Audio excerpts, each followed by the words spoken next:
ჰეპატიტის ვირუსებით დღეში 3500 ადამიანი იღუპება ინფორმაციას ჯანდაცვის მსოფლიო ორგანიზაცია ავრცელებს. მათივე განმარტებით სტატისტიკა მზარდია. 187 ქვეყნის ახალმა მონაცემებმა აჩვენა, რომ ვირუსული ჰეპატიტით დაღუპულთა რიცხვი 2022 წელს 2019 წელთან შედარებით 1.300.000-მდე გაიზარდა. ოფიციალური სტატისტიკის მიხედვით 83% B, ხოლო 17% C ჰეპატიტით იღუპება.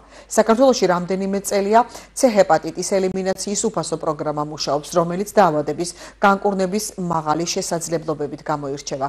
2024 წლიდან კი B ჰეპატიტის მკურნალობის უფასო პროგრამა დაიწყო.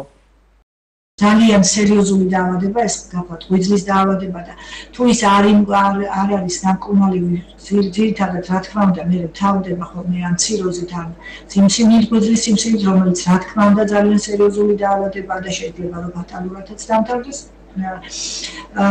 და როდესაც ასეთი და არის მნიშვნელოვანი გახლავთ, რომ C ჰეპატიტზე არც რა არ არსებობს. ვაქცინა არ არის შექმნილი, აქედან გამომდინარე მნიშვნელოვანია, რომ ყველა ადამიანი იყოს დასკრინული და თუ იქნება შემთხვევა C ჰეპატიტის, ის იქნას აუცილებლად გამკურნალი. მკურნალობის ეფექტი არის ძალიან მაღალი, 95-დან 199%-მდე მკურნალობის ეფექტი.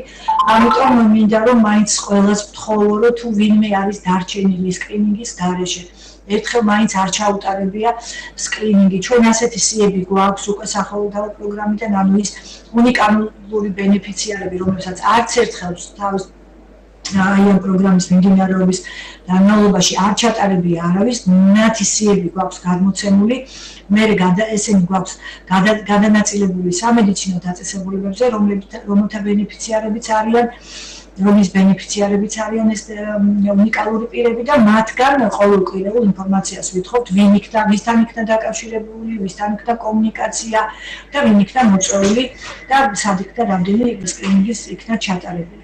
B ჰეპატიტი ასევე ძალიან ვერაგი დაავადება, ესეც ღვიძლის დაავადება, როგორც მაგრამ კარგი ის გახლავთ, რომ B ჰეპატიტზე არსებობს აცრა. თუმცა ეს აცრა ჩვენ დავიწყეთ 2002 წლიდან და მას შემდეგ ვინც არიან დაბადებულები, მათ დიდი ალბათობით ყველა ჩატარებული აქვს და ისინი ფაქტიურად დაცული არიან B ჰეპატიტის განვითარებისაგან. თუმცა მანამდე მოსახლეობას არ ქონდა არანაირი არც მკურნალობის თქვათ სახელმწიფო პროგრამა არ არსებობდა. უკვე სექტემბრის უკვე ამ წლის 2024-დან დაიწყო სკრინინგი მასიური B ჰეპატიტზე, ანუ გამოკვლევა და 2024 წლის სექტემბრისიდან უკვე პროგრამაც მკურნალობაც გახდა უფასო და სახელმწიფო პროგრამა არსებობს უკვე B ჰეპატიტზე.